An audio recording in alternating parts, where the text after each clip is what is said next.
কেমন আছো তোমরা সবাই? আশা করছি সবাই ভালোই আছো।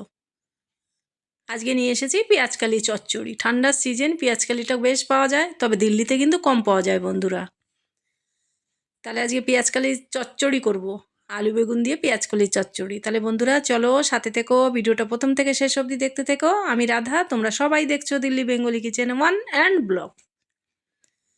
কালারটা দেখো বন্ধুরা, কালারটা দেখেই তো খেতে ইচ্ছে করছে। পেঁয়াজকালি খেতে কে কে ভালোবাসো তোমরা? পেঁয়াজকালিতে ছোটো মাছ দিয়ে চচ্চড়িও কিন্তু বেশ লাগে খেতে। তবে মাছ না পাওয়া গেলে শুধু চচ্চড়ি, যারা মাছ খেতে ভালোবাসো না পেঁয়াজকালি দিয়ে, মাছের তরকারিও ভালো লাগে। দেখো কালারটা কাছ থেকে দেখিয়ে দিচ্ছি বন্ধুরা। পেঁয়াজকালি তো আমি কেটে নিয়েছি, আলু কেটে নিয়েছি, ধুয়ে পরিষ্কার করে নিয়েছি। এবার কড়াইয়ে দিয়ে দিচ্ছি তেল। এটা আমি সর্ষের তেলেই করব, তোমরা চাইলে সাদা তেলেও করতে পারো। একটা শুকনো লঙ্কা দিয়ে দিলাম। লঙ্কাটা হয়ে গেছে, এবার আমি দিয়ে দেবো পাঁচফোড়ন। তোমরা চাইলে কিন্তু পাঁচফোড়নের জায়গায় জিরেও দিতে পারো। আমি অল্প পরিমাণে পাঁচফোড়ন দিয়ে দিলাম।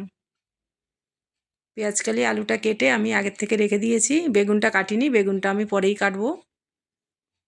একটু বড় বড় করে কেটে নিয়েছি বন্ধুরা, তোমরা চাইলে ছোট করে কাটতে পারো, দরকার হলে আরেকটু বড় করে কাটতে পারো। চলো এবার তাহলে রান্নাটা শুরু করি। পেঁয়াজকালিটা এবার দিয়ে দিই কড়াইয়ে। নতুন বন্ধুদের বলছি, যারা এখনও আমার চ্যানেলটি সাবস্ক্রাইব করোনি বন্ধুরা, আমার চ্যানেলটি সাবস্ক্রাইব করে নিও। বেলটা প্রেস করে অলে করে রেখো, যাতে ঝটপট করে আমার রান্নাগুলো তোমাদের কাছে পৌঁছে যায়। বা কোনো ব্লগ ভিডিও যদি দিই সেগুলোও তোমরা দেখে নিতে পারো আগে। দিয়ে দিলাম আমি দুটো তিনটে কাঁচা লঙ্কা চিড়ে। এবার দিয়ে দিচ্ছি বেগুনটা, একটা ছোট বেগুন দিয়েছি।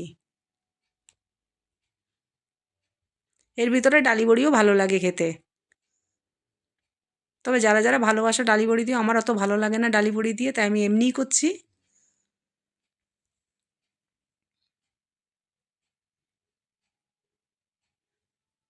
কালারফুল সবজি দেখতে তো এমনিই ভালো লাগে সবার।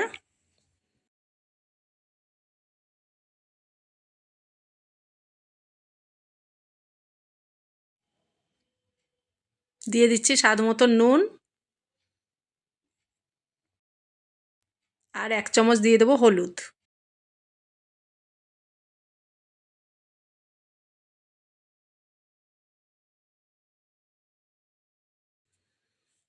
দিয়ে দিচ্ছি আমি একটা কাঁচা টমেটো, মানে আধা কাঁচা আধা পাকা বন্ধুরা।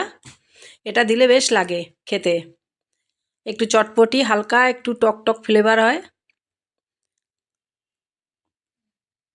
এবার নেড়ে চেড়ে আমি 4 থেকে 5 মিনিট ঢেকে দেবো।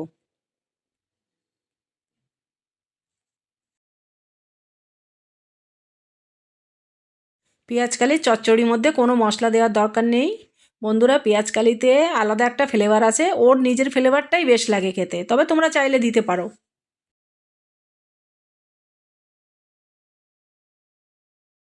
ঢাকনাটা খুলে আমি মাঝে মধ্যে একটু নেড়ে দেবো।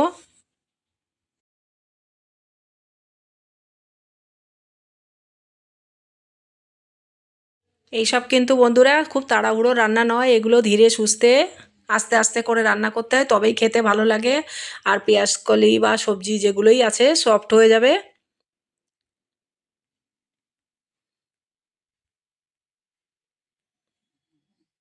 আমি নেড়ে নেড়ে কিছুক্ষণ ঢেকে ঢেকে দিচ্ছি। এখনও জল আছে অনেকটা। জলটা যখন শুকিয়ে যাবে, তেলটা যখন রিলিজ করে দেবে, তখনই বোঝা যাবে চচ্চড়িটা রেডি। সবজি অলরেডি গলে গেছে।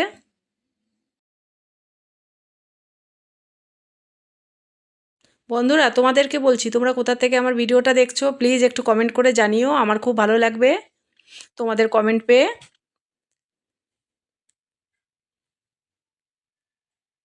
আবার কিছুক্ষণ ঢেকে দেবো।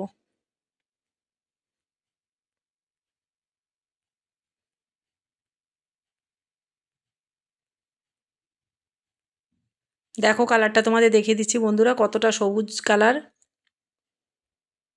পেঁয়াজকলিগুলো সিজনে তো প্রথম দিকে আমাদের তো পশ্চিমবাংলায় যখন ছিলাম তখন দেখলাম পেঁয়াজকলি এত দাম, কিন্তু আমাদের এখানে দেখলাম একটু দাম কম। ওই দিক থেকেই আসে, ইউপির থেকে। আমাদের তো আর বাংলার থেকে আসে না, ইউপির থেকে আসে। কিন্তু তাজাটা খুব কম পাওয়া যায় এখানে। তাই এখানে যে আশেপাশে যদি কেউ লাগায়, তাহলে আগে জানতো না কেউ পেঁয়াজকালি খাওয়াটা এখানে। তা বাঙালিরা খায়। এখন আশেপাশে যে পেঁয়াজগুলো কেউ লাগালে তখন ওদের থেকে ভেঙে নিয়ে আসে। মন ছাড়া দাম পাই, কিন্তু জিনিসটা পাই আমরা এই অনেক, আগে তো পাওয়া যেত না। আগে লালকেল্লার কাছে একটা বাজার বসতো, ওখানেই পাওয়া যেত। ওই বছরে ওই যখন ঠান্ডা পড়তো তখন একবার দুবার যেতাম আমরা ৩-৪ জন বান্ধবীরা মিলে, গিয়ে আমরা তখন পেঁয়াজকালি বেশি করে নিয়ে আসতাম, এনে ফ্রিজে রেখে রেখে খেতাম। এখন মোটামুটি পাওয়া যায়, কম পাওয়া গেলেও পাওয়া যায়। তো পাওয়া গেলে কি আর ছাড়া যায়? আমরা বাঙালিরা আমরা তো ভালোবাসি, তাই নিয়ে চলে আসি। তা ভাবলাম যখন পেঁয়াজকালির চচ্চড়িটা করি এত ভালো লাগে খেতে, তা তোমাদের সাথেও শেয়ার করি। দেখো কিছু না দিয়েই শুধু পাঁচফোড়ন, শুকনো লঙ্কা দিয়ে আর আলু বেগুন দিয়ে এইসব দিয়ে, তোমরা যারা দেখছো সে তো জানো কী কী দিলাম। আর একটা ছোট্ট টমেটো দিয়ে দিয়েছি, যাতে চচ্চড়িটার ফ্লেভারটা ভালো হয়। এটা তোমরা রুটির পাতে খেতে পারো, ভাত দিয়ে খেতে পারো। রাতের বেলায় কিন্তু রুটির সঙ্গেও বেশ লাগে খেতে।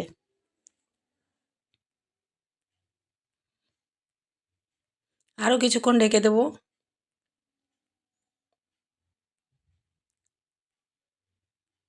গলে গেছে পেঁয়াজকালি, মানে গলে যাবে কিন্তু একদম ঘুটে গেলেও ভালো লাগবে না খেতে।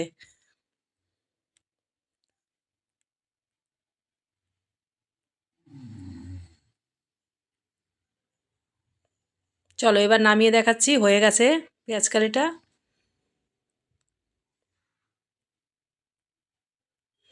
ওই জানলা থেকে রোদ আসছে বলে একটু কালারটা হালকা লাগছে বন্ধুরা, না হলে কিন্তু তরকারিটা একদম সবুজ হয়েছে।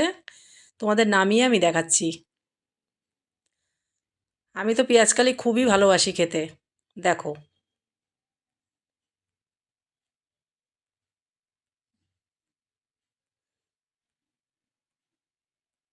দেখো কত সুন্দর হয়েছে বন্ধুরা। তাহলে আমার সকল বন্ধুদেরকে বলছি, আমার এই রেসিপিটা যদি তোমাদের ভালো লেগে থাকে তাহলে লাইক কমেন্ট করে কাছের লোকেদের কাছে শেয়ার করে দিও। আর এরকম সব রেসিপি পেতে আমার এই ছোট্ট চ্যানেলটি সাবস্ক্রাইব করে তোমরা সবাই ভালো থেকো, আমার সাথে থেকো, পাশে থেকো। কি সুন্দর কালার লাগছে না বন্ধুরা? দেখো, রুটি দিয়ে কিন্তু বেশ লাগে, রুটি পরোটা, চাই ভাত, ডাল, ডাল ভাতের সাথে সব কিছুর সাথেই ভালো লাগে। কালারফুল সবজি এমনিতেই বেশি ভালো লাগে। তাহলে বন্ধুরা সবাই তোমরা ভালো থেকো, সুস্থ থেকো, আর আমার চ্যানেলটি সাবস্ক্রাইব করে নিও তোমরা এরকম সব রেসিপির জন্য।